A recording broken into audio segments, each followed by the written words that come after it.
आज समुच्चारित शब्द कौन समुच्चारित शब्द जो शब्द गुड़िक उच्चारण दिगरु समान और ताहाकु समुच्चारित शब्द कहा जाए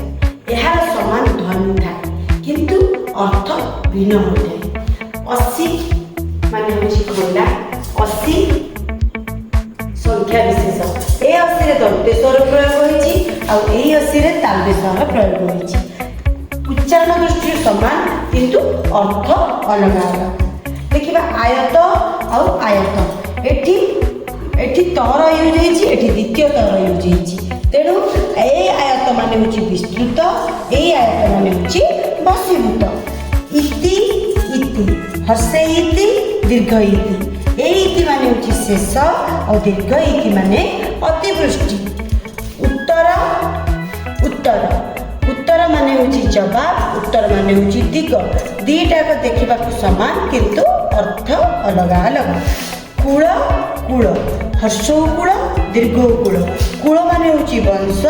ए कूल माने होची तट घन घन घन माने होची मेघ और घन माने होची देह एमिति अनेक गुणे समुच्चारित शब्द अछि।